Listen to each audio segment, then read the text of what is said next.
Hi friends, welcome to women's nest. இன்றைக்கி நம்ம பார்க்க போகிறது ரோட் சைட் காளான்.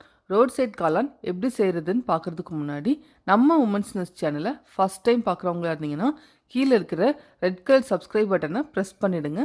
பக்கத்தில் இருக்கிற பெல் ஐக்கானையும் கிளிக் பண்ணிவிடுங்க.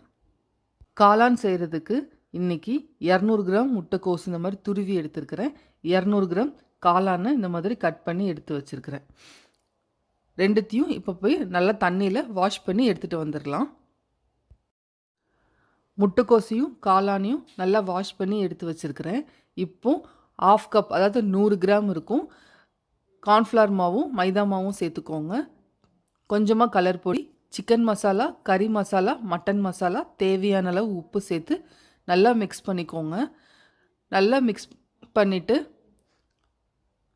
கார்ன்ஃப்ளவர் மாவும் மைதா மாவும் தேவைப்பட்டால் எக்ஸ்ட்ரா சேர்த்துக்கோங்க திக்னஸ்க்கு. தண்ணி நம்ம எதுவும் சேர்க்க வேண்டாம், ஏன்னா நமக்கு வாஷ் பண்ண அந்த தண்ணியே போதும். மசாலா இந்த மாதிரி எல்லா இடத்துலையும் படுற மாதிரி நல்லா மிக்ஸ் பண்ணிக்கோங்க. உங்களுக்கு லைட்டாக மசாலா தண்ணியாக தெரிஞ்சுதுன்னா கார்ன்ஃப்ளவர் மாவும் மைதா மாவும் சேர்த்துக்கோங்க. காரம் டேஸ்ட் பண்ணி பார்த்துட்டு வேணும்னா சேர்த்துக்கோங்க மிளகாய் தூளை கொஞ்சமாக. இதை ஒரு 1/2 மணி நேரத்துலேருந்து 1 மணி நேரம் போல் இப்போ ஊற வச்சிடலாம். இப்போ போய் நம்ம அந்த கிரேவிக்கான தண்ணியை ரெடி பண்ணிப்போம்.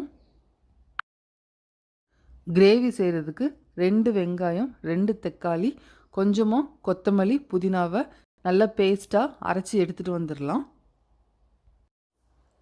பேனை அடுப்பில் வச்சு நல்லா ஹீட் ஆனதும் 4லேருந்து 5 ஸ்பூன் ஆயில் சேர்த்துக்கோங்க. ஆயில் நல்லா ஹீட் ஆனதும் பிரியாணி பூ, பட்டை, சோம்பு, ஜீரகம் இதெல்லாம் சேர்த்து நல்லா பொரிய விடுங்க. இப்போது நம்ம அரைச்சி வச்ச பேஸ்ட்டை இதில் சேர்த்து நல்லா கொதிக்க விடணும். நல்லா பச்சை வாசனை போகிற வரைக்கும் நல்லா கொதித்து எண்ணெய் தனியாக பிரிஞ்சு வரணும், அந்த வரைக்கும் கொதிக்கணும். லைட்டாக பபிள்ஸ் வந்தோடனே இஞ்சி பூண்டு பேஸ்ட்டை சேர்த்து நல்லா மிக்ஸ் பண்ணிக்கோங்க. இதெல்லாம் சேர்ந்து பச்சை வாசனை போகிற வரைக்கும் நல்லா கொதிக்கணும். அதுக்கு ஒரு 7 நிமிஷம் போல் ஆகும். பச்சை வாசனை போகிற வரைக்கும் மசாலா நல்லா குக் ஆயிடுச்சு. இப்போ மசாலா ஐட்டம்ஸ் சேர்த்துக்கலாம். தேவையான அளவு உப்பு, சிக்கன் மசாலா, கறி மசாலா, மட்டன் மசாலா, கொஞ்சமாக மஞ்சள் பொடி போட்டு நல்லா மிக்ஸ் பண்ணிக்கலாம். கொஞ்சமாக கலர் பொடி சேர்த்துக்கோங்க, அப்போ தான் நமக்கு அந்த ஆரஞ்சு கலர் வரும்.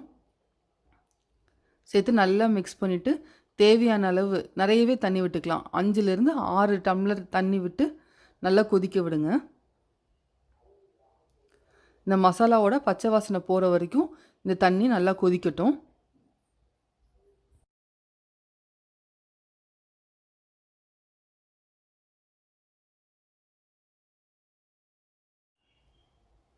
ஏழு நிமிஷம் போல் ஆயிடுச்சு. நம்ம லிட்டை ஓப்பன் பண்ணி பார்க்கலாம். தண்ணி இப்போ நல்லா கொதிச்சிட்ருக்கு.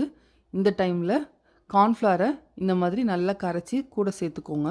நம்மளுக்கு இந்த தண்ணி நல்லா திக்னஸ் கொடுக்கும், அதுக்காக தான். சேர்த்து நம்ம ஸ்டவ் ஆஃப் பண்ணிவிட்டு இதை எடுத்து வச்சிடலாம்.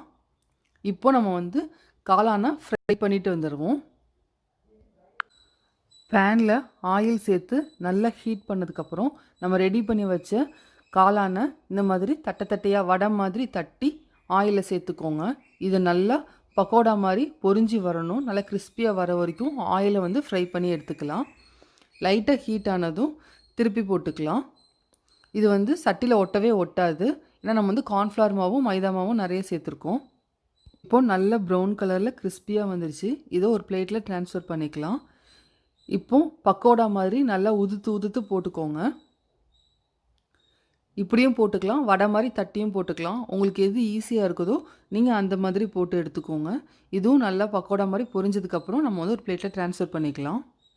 வடை மாதிரி தட்டி போட்டிருந்தாலும் பரவாயில்ல, பக்கோடா மாதிரி போட்டிருந்தாலும் பரவாயில்ல, கடைசியாக இந்த மாதிரி பிச்சு போட்டு எல்லாத்தையும் எடுத்து வச்சுக்கோங்க.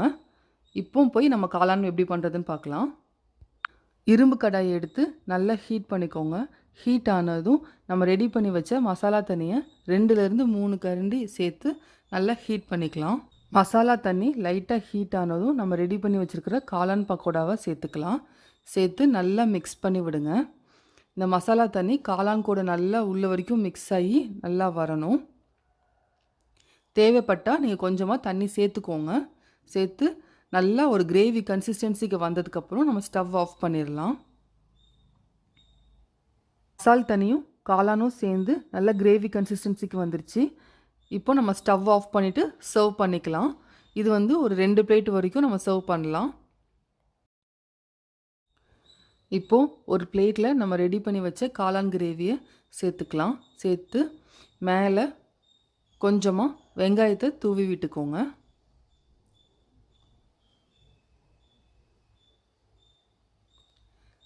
இப்போது கார்ன்ஃப்ளேக்ஸை மேலே தூவி விட்டுக்கலாம். கொத்தமல்லி இலையை மேலே அப்படியே தூவி விட்டுக்கலாம். இப்போ நம்ம ரோட் சைட் காளான் பர்ஃபெக்டாக வீட்டிலே ரெடி ஆயிடுச்சு. நீங்களும் ஒரு தடவை இதை ட்ரை பண்ணி பாருங்கள். ரோட் சைட் காளானை இப்போ நம்ம வீட்லேயே ரொம்ப ஹெல்த்தியாக செஞ்சிட்டோம். நீங்களும் இதை ஒரு தடவை ட்ரை பண்ணி பாருங்கள். வீட்டில் எல்லாருக்குமே ரொம்ப பிடிக்கும் சாட்னாலே. இந்த ரெசிபி உங்களுக்கு பிடிச்சிருந்துச்சுன்னா லைக் பண்ணுங்கள், ஷேர் பண்ணுங்கள். உமன்ஸ் நெஸ்ட் சேனலை சப்ஸ்கிரைப் பண்ணாதவங்க மறக்காமல் சப்ஸ்கிரைப் பண்ணிவிடுங்க. பக்கத்தில் இருக்கிற பெல் ஐக்கானையும் கிளிக் பண்ணிவிடுங்க.